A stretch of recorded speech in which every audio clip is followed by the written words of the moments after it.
नमस्कार दोस्तों।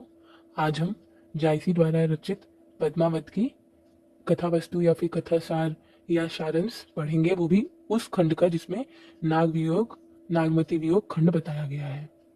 सर्वप्रथम हम ये जान लेते हैं कि पद्मावत की रचना का समय क्या है।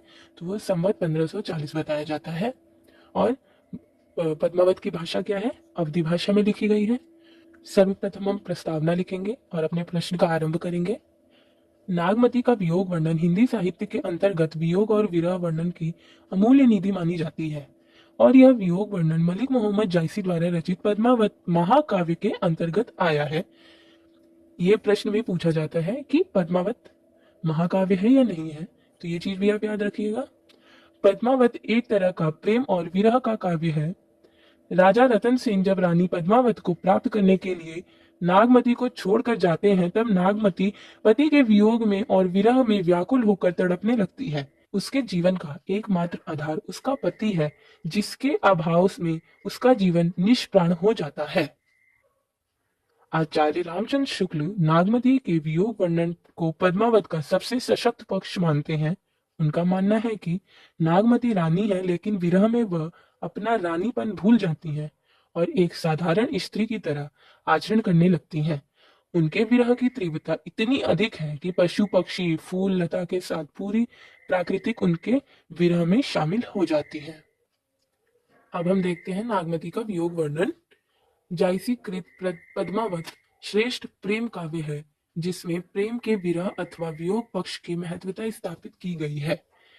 इसके अंतर्गत नागमती का वियोग वर्णन एक विशेष प्रसंग है, जिसे हिंदी साहित्य में बहुत महत्व दिया गया है। आचार्य रामचंद्र शुक्ल के अनुसार नागमती का वियोग वर्णन हिंदी साहित्य के अद्वितीय रचना है। इसमें विवाहित स्त्री का अपने पति को खोने का अत्यंत मार्मिक भाव व्यक्त हुआ है, जो पूरी तरह से भारतीय परंपरा के अनुकूल है। नागमती के वियोग वर्णन का कारुणिक प्रसंग पद्मावती और रत्नसेन के प्रेम प्रसंग के अंतर्गत समाहित है। हीरामन शुक से रानी पद्मावती की सुंदरता की प्रशंसा सुनकर रत्नसेन रानी नागमती को छोड़कर सिंघल द्वीप चले जाते हैं। उसकी याद में नागमती व्याकुल और विरह संतप्त है। वह एक रानी है, लेकिन वह एक साधारण स्त्री की भांति रोती है। वह बाग में पेड़ों के नीचे रात भर रोती फिरती हैं। उनके सामने कोई भी पशु पक्षी जो पेड़ कुछ सामने हैं, उनसे पता अपना दुख सुनाती हैं। वह सब पशु पक्षियों में सहानुभूति व्यक्त करते हुए अपने पति को अपना संदेश देने के लिए कहती हैं। हम इन दोहों से देखेंगे कि वो कैसे अपना संदेश पशु पक्षियां हमारी प्रकृति को देती है। पीयू से कहियू संदेशड़ा, ए भौरा ए काग, सो धनी बिरहो जरी मुई, तेही कदुआ हम लाग।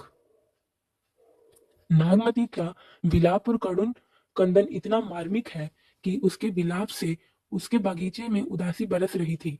पेड़ पौधे सूख रहे थे। उसके रोने से पशु पक्षियों की नींद हराम हो गई थी। उसके रोने का कारण जब एक पक्षी पूछता है और नागमती जब उसे अपनी कथा बताती है, तो वह संदेश ले जाने के लिए तैयार हो जाता है। पद्मावती के लिए उसका संदेश बहुत मर्मस्पर्शी है, जो एक नारी के अंतर्मन की वेदना को परिलक्षित करता है। इस दोहे से हम देखते हैं, हमहु बियहि संग ओहि पीयू, आपुहि पाई जनु पर जीयू। आगे देखते हैं, इस प्रकार नागमती का वियोग उस विवाहिता भारतीय नारी का विरह है, जो अपने पति को अपना सर्वस्व मानती है। वह पति के मंगल की कामना करने वाली है तथा अपने सुख दुख की उपेक्षा करके पति के सुख में ही अपने को सुखी मानने वाली है। वह अपने पति पर अपना सर्वत्र न्यौछावर करते हुए कहती है, यह तन जारो छार के कहो कि पावन उड़ाए, मकु ते ही मागर उड़ी परे कंत घरे जह पावे। अर्थात कि वो अपने शरीर को निछावर करके कह रही है कि मेरा शरीर जल जाए, मेरा शरीर खत्म हो जाए और मैं उस रास्ते पे जाके गिर जाऊं जहां पर मेरे पिया आएंगे।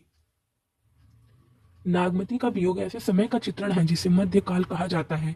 इस काल में स्त्रियों की दशा अत्यंत ही शोचनीय थी। उन्हें किसी चीज की स्वतंत्रता नहीं थी। उनको केवल मात्र उपभोग की वस्तु समझा जाता था।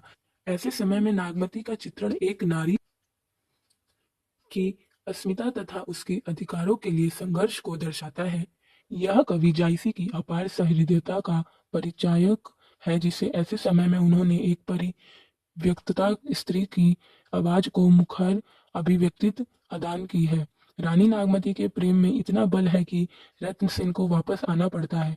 इस प्रकार नागमती मध्यकालीन सामंती समाज में एक ऐसी स्वाभिमानी स्त्री की प्रतीक है जो अपने हक के लिए कुछ भी करने को तैयार है। नागमती का विरह वर्णन अत्यंत ही हृदय स्पर्शी है। यह कविता की पहचान उसके मार्मिक तत्व से होती है। पद्मावत में नागमती का विरह वर्णन ही इस काव्य की मर्म स्थली है। विरह की अनुभूति यहाँ इतनी सघन है कि नागमती जैसे रूप गर्विता वन वन बिलकती है, उसके अहंकार का विलग्न हो गया है। उसकी भावना इतनी व्यापक हो गई है कि उसमें जड़ चेतना का भाव समाप्त हो गया है। पूरी प्रकृति उसके विरह ताप में जल रही है। नागमती एक रानी है, परंतु विरह की दशा में वह अपना रानीपन भूल जाती है। उनका स्वरूप एक साधारण स्त्री का हो जाता है। प्रेम और विरह नितांत वैयक्तिक भावना है, लेकिन रानी के विलाप में सारा चित्तौड़ शामिल हो जाता है। वैयक्तिक भावना सार्वजनिक भावना से तब्दील हो जाती है। रानी नागमती की आवाज उस पूरे इतिहास की लोक आवाज बन जाती है। नागमती एक आदर्श पत्नी है और पति के वियोग से बढ़कर उसके लिए कोई दुख नहीं है। उसके विरह वर्णन के लिए जायसी ने 12 मासे का सहारा लिया है, जो परंपरा से चली आ रही थी। 12 मासे के द्वारा कभी भिन्न भिन्न ऋतुओं में लोगों के विविध मनोभावों का सूक्ष्म चित्रण करता है। इसके द्वारा जायसी ने प्रकृति का अत्यंत मनोहर और मनोहारी चित्रण किया है, परंतु विरह की अवस्था में वे सभी सुखद दृश्य नागमती के लिए और भी कष्टप्रद हो जाते हैं। चौमासे में रानी नागमती की दशा एक सामान्य स्त्री की भांति घर को व्यवस्थित करने को लेकर है। तो वो इसमें क्या कहती हैं कि हम इस दोहे से समझते हैं, पुष्य नखत सिर ऊपर आवा, हो बिनु नाह मंदिर को छावा। इसी प्रकार उनकी चिंता और बढ़ जाती है और वो क्या कह रही हैं, तन तिनउर भा झूरो खारी, भा भई बरखा दो आगरी जारी। इन दोहों से हमें यह समझ में आ रहा है कि जैसे एक गांव की साधारण स्त्री होती है और अपने यहाँ मंदिर का अर्थ है घर, मकान।